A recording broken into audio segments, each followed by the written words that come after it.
Blueface just destroyed his entire legacy in 15 minutes, and nobody seems to notice because they were too busy laughing at a pregnant woman bragging about a free shelter bed. Y'all, I'm not even being dramatic when I tell you that what happened on that July 23rd stream might be the most calculated piece of reality television pre-production ever disguised as a man having a casual Tuesday afternoon opinion about floor plans. Blueface, the man who gave the world a TED Talk on real estate from a couch he doesn't own, was sitting 3 feet away from a woman who just told the entire internet she slept in a shelter for 2 months, and neither of them flinched. Not once, not a single micro-expression of awareness crossed either face, while the contradiction was screaming from every pixel on the screen. And the thing that makes this even more surreal is that the chat, the audience, the people watching in real time, they caught the contradiction before the people sitting in the room did, which tells you everything about how these streams actually function. The audience isn't watching the show, the audience is writing the show in real time, and the people on camera are just performing the drafts. Let that image marinate for a second. Don't rush past it, because Blueface Jonathan Porter, the same man who been in and out of custody, in and out of relationships, in and out of his own house, pulled up to a stream on July 23rd and decided the hill he was dying on that afternoon was architecture, not bars, not beats, not even the kids' floor plans. He wanted the world to know that if you live in an apartment, Blueface is not hearing you. And Nevaeh, his pregnant girlfriend, sitting right there nodding along like the words weren't crawling toward her too. Honey, I need everybody to pull up a seat, because what I'm about to break down is one of the strangest 15 minutes of hip-hop adjacent content I have watched all year, and I watch a lot of content, y'all know. I do. Like, subscribe, hit that bell, because this one is already spinning off into 3 different storylines, and I am following every single thread with you. So, before we go one syllable deeper, let me set the temperature in this room. This is not a court case. This is not a criminal filing. This is a live stream, a man on camera, a woman on camera, a chat scrolling in real time, and the internet with its receipt printer already warmed up. Everything I'm about to walk y'all through is public. Every clip is time-stamped. Every quote is on tape. I didn't invent a single word of what these people said about themselves. I'm just a girl who slowed the tape down, put the receipts on the table in the right order, and asked the question nobody in that stream had the nerve to ask while the ring light was still on. So, if you feel yourself getting pulled in, that's the point. That's how these rollouts work. They're designed to feel like drama and function like advertising. Once you see it, you can't unsee it. And once we're done here, you're going to spot the same pattern on 3 other timelines by the end of the week. Now here's what actually happened. Timestamp clean. On his July 23rd live stream, Blueface went on a monologue about Chrisean and Jaidyn and Alexis living in apartments. Quote, "No one that lives in an apartment can ever give me to believe that they have a better mentality," while Nevaeh, his pregnant girlfriend, sat next to him, agreeing. Minutes later, chat clocked the elephant in the room. Nevaeh herself was in a shelter for 2 months. She confirmed it, laughed about it, then said, "At least I don't live with my mama." A jab most of the timeline read as a shot at Chrisean and Jaidyn. Honey, that's the frame now. Let's actually crack it open, because the frame gets slipperier the longer you look at it. Notice how the monologue didn't start as a housing take. It started, according to viewers who watched the stream front to back, as a lifestyle comparison. I'm just built different moment that most streamers cycle through twice a week, but somewhere between the 3rd and 4th sentence, it drifted. It stopped being about Blueface and started being about them. The X is plural, and once he named the category apartment, chat did what chat always does. It reverse engineered who fit the category and who was sitting on the couch. Within minutes, screenshots of Chrisean's old lease chatter, Jaidyn's rental rumors, and Nevaeh's shelter confirmation were being stitched together in the same Twitter thread. Y'all, that's the part the clip aggregators leave out. The monologue didn't just happen. Chat shaped it. Every emoji, every wait. Didn't Nevaeh reply? Every timestamp screenshot was feeding the fire while the fire was still on air, according to viewers documenting the stream in real time. On X, the shelter mention arrived less than 9 minutes after the apartment line. 9 minutes. That's the actual half-life of a Blueface sermon before the receipts catch up to it. And here's the quieter tale, the one that's been sitting in plain sight. Nobody in that room paused. Not Blueface, not Nevaeh, not the moderator, not the guest on the split screen. When chat surfaced the shelter, the stream didn't stop. It swerved, it laughed, it kept rolling. That reflex, the refusal to break stride when the contradiction lands, is the single most reliable signal in this entire ecosystem that what you're watching isn't a slip, it's a scene. Real slips make people flinch, rehearsed ones make people giggle and reach for a smoothie. Now, let me be really specific about what I mean by that, because this is where it gets good. A person who accidentally reveals something embarrassing on camera has a tell. Their posture shifts, their voice pitch changes, they reach for a word that doesn't come, they look away from the lens. None of that happened in that stream. Not once. Blueface didn't stutter, Nevaeh didn't look down, the moderator didn't jump in to change the subject. The energy stayed flat and controlled, like everybody in the room already knew the shelter topic was coming and had already decided how they were going to handle it when it arrived. That's not panic management, that's performance management. And if you've watched enough of these streams, you know the difference. You can feel it in the rhythm of the conversation, the way a real slip creates a hole in the energy, and a rehearsed moment fills that hole before it even opens. Y'all, that's the tell. That's the whole tell right there. Now, real words, real people, real receipts. Y'all, I'm not paraphrasing this stuff. I want you to hear it the way it came out straight from the stream. Blueface said, if you live in an apartment, I'm not listening to you cause you haven't figured out how to get out of that apartment yet. That's the thesis. Cold. He also said, screw crib, that's going to tell me everything I need to know about you. Okay, cool. Moving on. Nevaeh's same stream. When confronted about the shelter, she said she was only in a shelter for 2 months and it was free. Then she doubled down. I don't live with my mama, so I haven't lived with my mama since I was 17 years old. Reported and clipped by multiple outlets within hours. Y'all, my reaction, half laugh because it was free is not the flex she thinks it is. Baby, that is not the flex. And I need to break down why that specific phrasing is so loaded, because when somebody says it was free about a shelter stay, what they're really saying is I found a way to survive without spending money, and I'm reframing survival as a flex. That's a defense mechanism wrapped in humor, wrapped in bravado, and it works on a stream because the audience laughs and the moment passes. But when you replay it without the laugh track, when you sit with the words it was free in silence, what you hear is a woman who is telling you she had nothing, and she's proud of how efficiently she had nothing. That's not a flex, that's a scar she's wearing as jewelry. And Blueface sitting next to her while she does it, instead of protecting her from the moment, instead of redirecting chat, instead of saying ain't nobody talking about where you stayed, he let her swing, and then he nodded because her swinging proved his point, and his point was the product, not her dignity. Then there's the older receipt everyone forgot back in December 2024. Blueface literally bought Jaidyn Alexis a 4-story home, told the whole internet new house for the fam, the elevator broke. They filmed it, XXL ran with it. So the mother of his son, the one Blueface is now indirectly dragging for her living conditions, was living in a house he picked out weird angle to swing from right. And on Chrisean's side, reports from late 2025 into early 2026 said she temporarily moved her son into LiAngelo Ball and Nikki Baby's mansion while she looked for stable housing.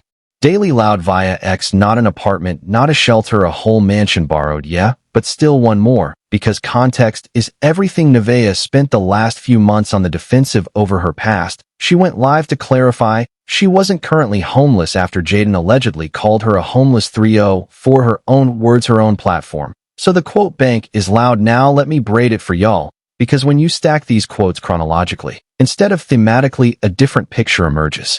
Read them in order of when the words were spoken, not when they trended. Blueface, December 2024, new house for the fam comes first, then Jaidyn's alleged homeless 304 line at Nevaeh, then Nevaeh's live clarification, then the July 23rd sermon, then the shelter confirmation, then at least I don't live with my mama. That's a 19-month arc with the exact same 3 people keep swapping who's the housed one and who's the housing critic. It's musical chairs with a lease agreement, and every time the music stops, whoever's standing gets branded the loser until the next stream, when the chair count changes again. Y'all, that's not a feud, that's a rotation. Producers dream of rotations. Rotations mean seasons, seasons mean checks. And let me tell you something about rotations that nobody in the gossip ecosystem wants to admit, because it would kill the drama. A rotation only works if the audience keeps treating each news cycle as fresh news. If the audience ever steps back and says, wait, haven't we been here before with different names, the engagement drops and the algorithm stops feeding it. So the entire economy of this content depends on the audience never zooming out far enough to see the pattern. That's why every clip aggregator cuts the footage tight, every headline focuses on the individual moment,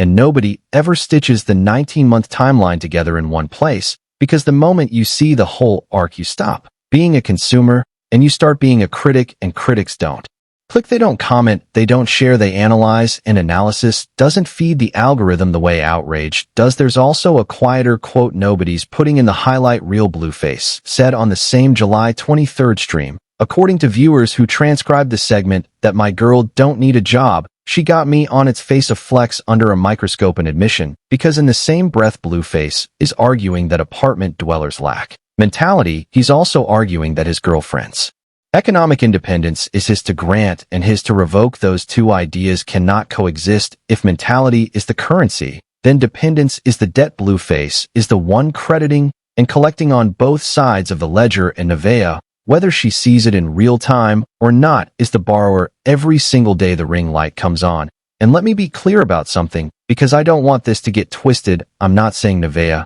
is a victim in the traditional sense, and I'm not saying Blueface is a mastermind. What I'm saying is that the system they're both operating inside of rewards a very specific type of dysfunction, and both of them have learned to perform that dysfunction on cue, whether they're conscious of it or not. And here's what makes that quote even heavier when you sit with it. Blueface is essentially telling the audience that the same woman he's positioning as proof of his superior lifestyle is a woman whose entire economic reality is contingent on him remaining pleased with her. That's not a partnership, that's a patronage, and patronage in the content era doesn't end with a pension, it ends with a live stream where the patron announces he's moving on and the audience watches the former beneficiary scramble for footing in real time. We've seen it before in this ecosystem, and we'll see it again. Now watch the sequence, because the sequence is a story. December 2024, Blueface buys the 4-story house for Jaidyn publicly on camera, with a broken elevator gag that made it to XXL. Fast forward through 2025, the relationship with Jaidyn collapses. The alleged tape situation with Bravo blows up his life. Blueface ends things loudly on X around the same window. Whispers start about Jaidyn's house being a rental, not a purchase. The story gets murky fast. Late 2025 into early 2026, Chrisean's living situation destabilizes enough that she's couch surfing at LeAngelo's mansion with a baby. Then Nevaeh enters the picture, gets pregnant, becomes the girlfriend,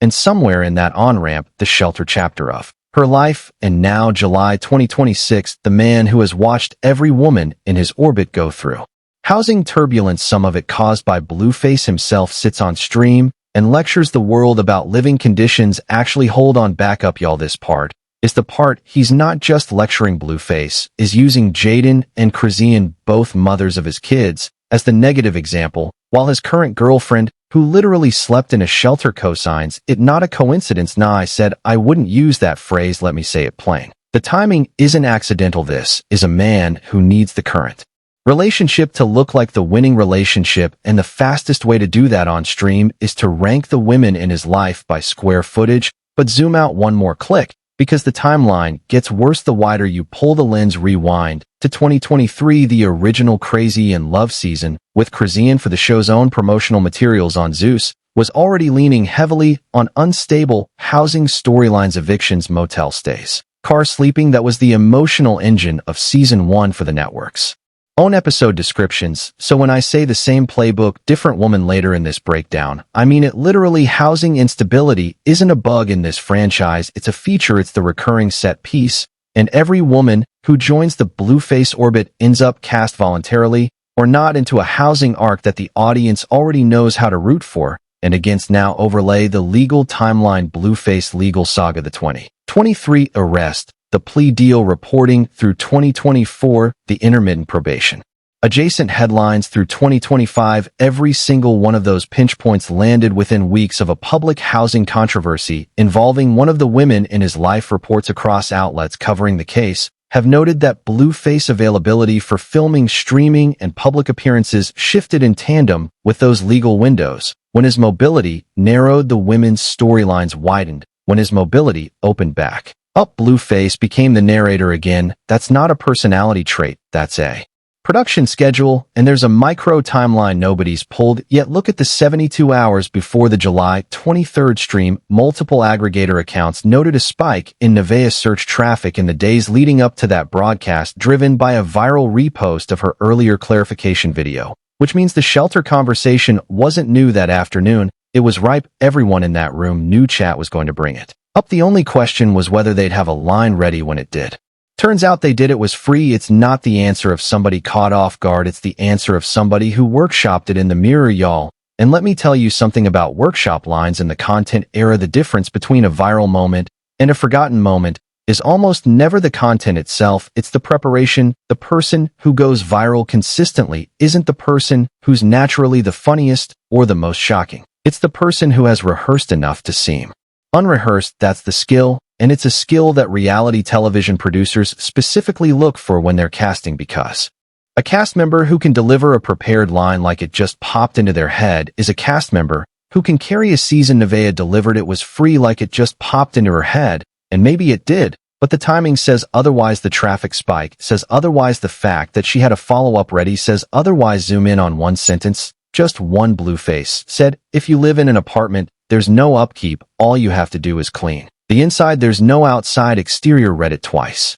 That's not a housing take, that's a self-portrait, because for a guy whose entire public image is about not doing the maintenance, not on relationships, not on the kids' co-parenting situation, not on the legal drama, not on the label paperwork, bragging about upkeep, is wild. Blueface is describing a life he intellectually respects and doesn't behaviorally live. Now the second lends the behavioral tick. Watch Nevaeh's script. During that segment, she interjects with, "I want a smoothie." She pivots to, "I'm going to dye my hair black." She derails with, "You're so cute. I hope you're having fun." Every time the shelter subject brushes too close, she reaches for something soft to change the room's temperature. That's not confidence. That's a woman surviving a monologue by making herself smaller and cuter until it's over. And the third lens, quick, the 304K versus 401K bit. Blueface said it. She laughed. Chat laughed. Buried inside a joke is the thing. Blueface actually believes he retired her. He owns the retirement. He can unretire her. If y'all had a man that told y'all, "Baby, you don't need to work no more, y'all going to shut up and sit down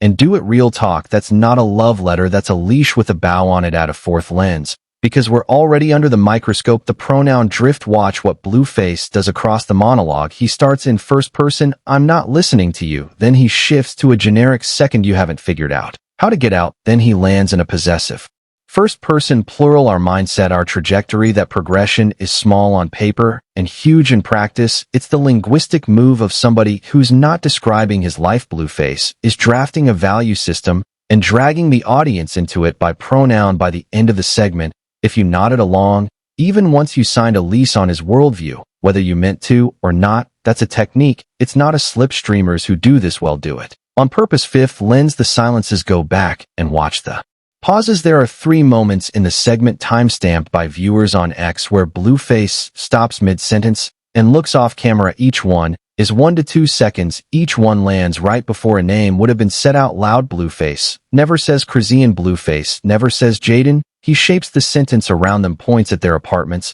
but doesn't put their names in his mouth. That's legally adjacent restraint. Real spontaneous rants don't do that. Real spontaneous rants use names because names are how humans think. What you're watching is a man who's been told probably more than once that naming names on stream costs money. Sixth lens, and this one is small, but it eats me. The chair angle. Watch when Nevaeh's chair is positioned relative to his. She's not facing chat. She's facing Blueface. The whole segment, her body is angled inward at maybe 45 degrees, so the camera catches her reactions to his words instead of her reactions to the audience. That's the exact geometry of a co-host in a reality show interview setup, not a girlfriend on a casual Tuesday stream. Coincidence? Maybe recurring. Absolutely. Every clip of Nevaeh on Blueface stream over the last 6 weeks has her in that same configuration. She's already blocking scenes, y'all. Different rooms, different spins. Watch how outlets framed this. The gossip first sites Hollywood Unlocked and the Shade Room Orbit mostly ran it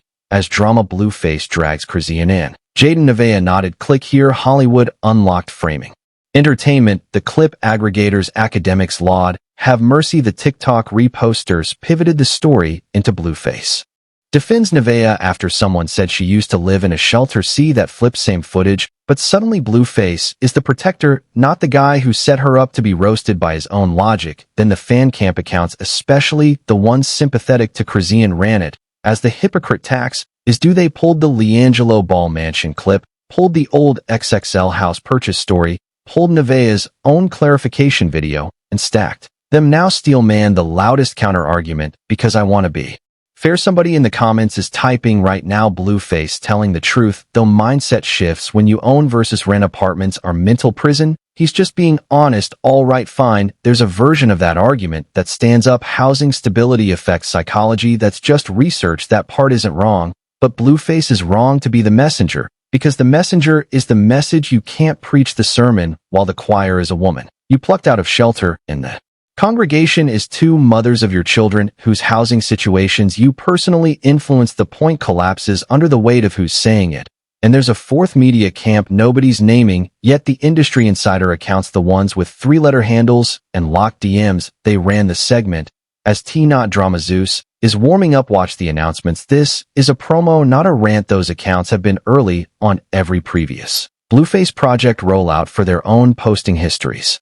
So when they call something a promo before the network confirms, they're usually right. Their framing didn't trend, the gossip framing trended. But if you're grading on accuracy instead of virality, the industry accounts have the receipts on their side historically. And there's a fifth camp worth naming, the silent one, the mainstream music press complex XXL beyond the 2024 house buying piece Rolling Stone's hip-hop desk billboard. None of them touched the July 23rd segment in real-time, zero coverage in.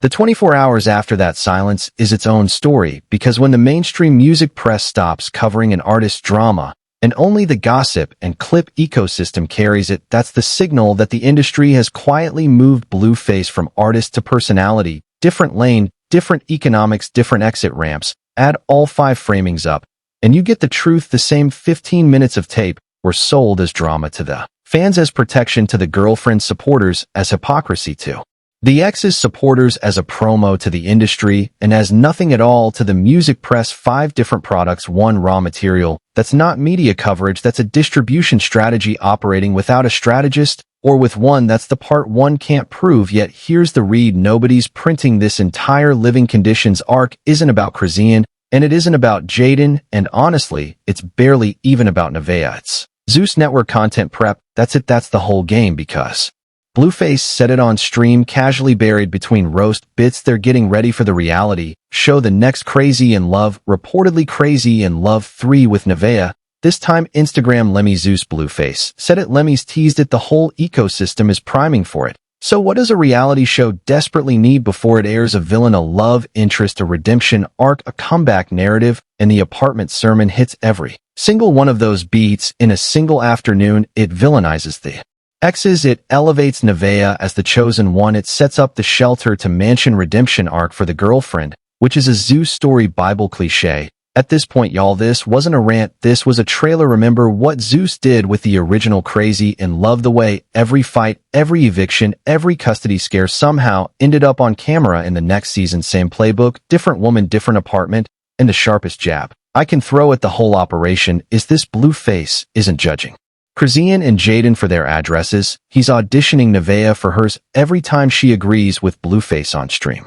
She's proving she's castable every time she says it was free about the shelter. She's writing her own confessional booth intro for episode 1 every time she says I don't live with my mama. She's clipping her own promo. Nevaeh isn't the girlfriend, she's the pilot episode, the dry version. Blueface needs a narrative for the show. She needed a house. They found each other at the exact right time for the exact wrong reason. The absurd version. This is the first reality TV romance ever built inside a Twitch chat's tip goals. The almost sympathetic version. Maybe both of them genuinely think they're in love and Zeus is just going to monetize whatever's left of it. Either way, pick your flavor. They all end at the same edit bay. Here's the mechanic nobody outside the industry talks about: reality show casting isn't a single audition anymore. Hasn't been since around 2019 for multiple published accounts of how modern unscripted TV develops talent. It's a rolling audition that happens on the potential cast members' own socials months before contracts get signed. Producer scroll, they screenshot, they build sizzle reels from your existing content.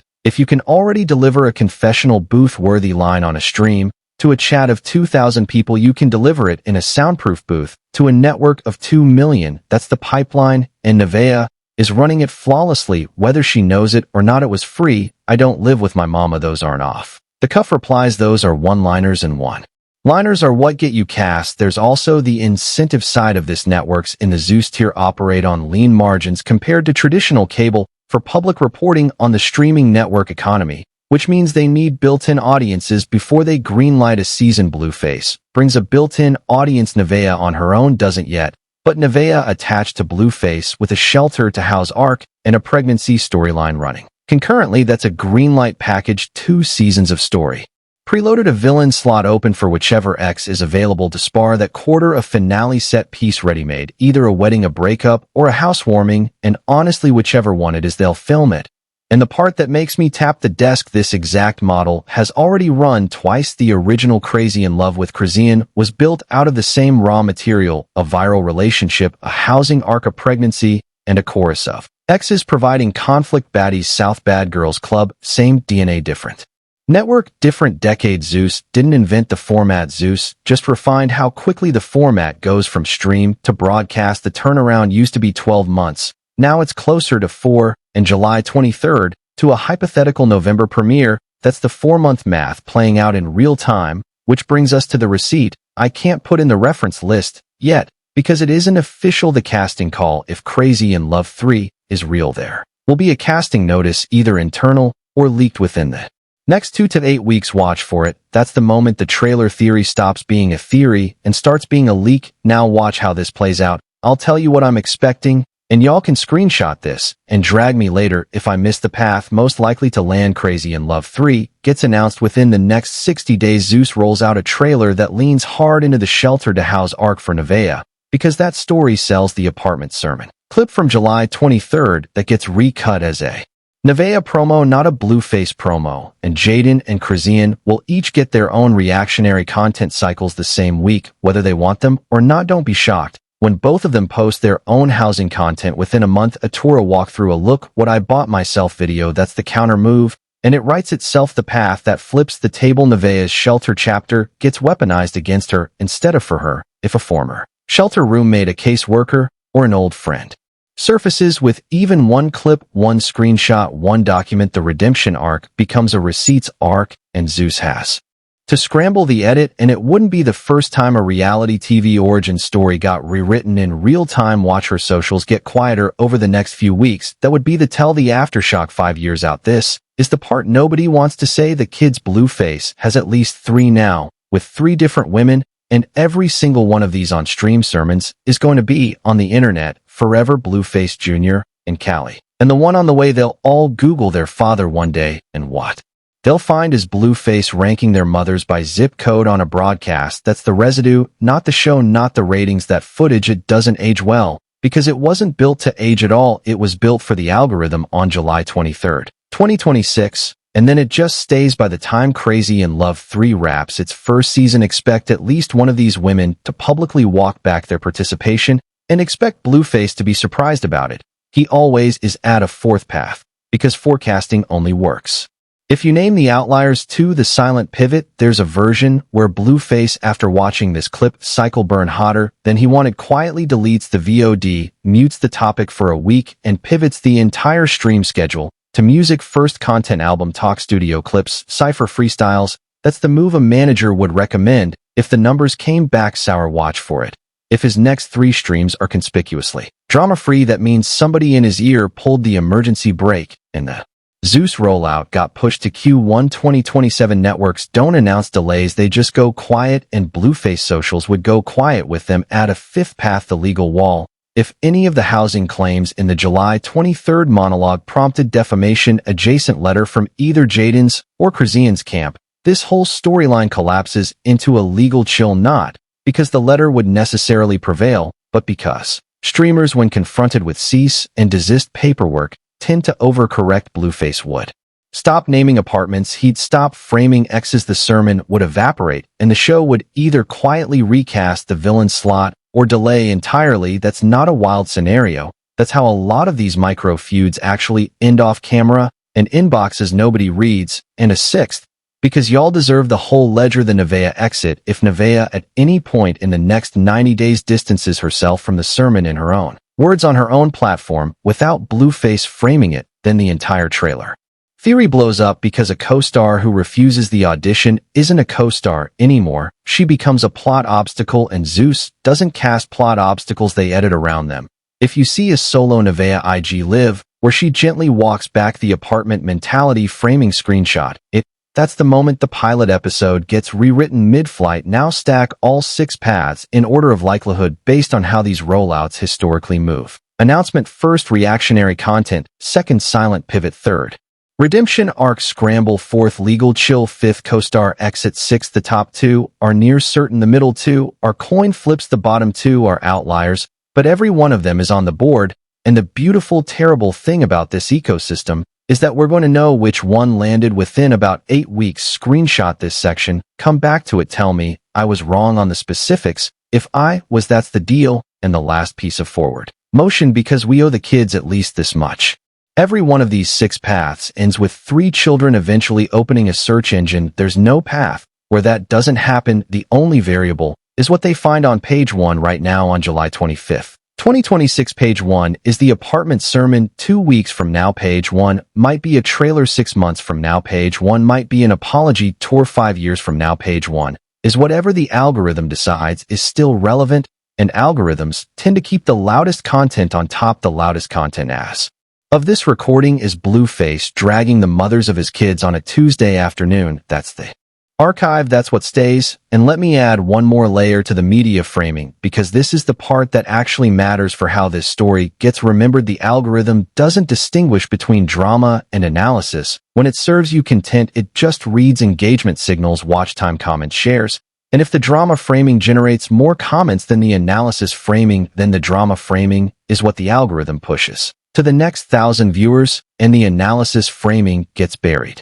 Which means the version of this story that most people will encounter isn't the version where you see the pattern, it's the version where you see the fight, and the fight is always more clickable than the pattern, because the fight feels personal and the pattern feels academic, and in the attention economy, personal beats academic every single time. And here's what really gets me, y'all, what really sits in my chest heavy: every single woman in Blueface orbit has been through a housing crisis, and every single time the cameras were rolling, Chrisean was filmed during her eviction, Jaidyn was filmed during her move, Nevaeh was filmed during her shelter stay, and Blueface was the common denominator in every single one of those situations, either as the cause, the witness, or the narrator. That's not coincidence, that's a formula. And the formula works because the audience keeps watching, the algorithm keeps pushing, and the checks keep clearing, so the cycle doesn't break, it just rotates to the next woman, and the next lease, and the next stream. And the thing that I keep coming back to that I can't shake loose is this: every single one of these women was housing insecure at a moment when Blueface was publicly involved with them,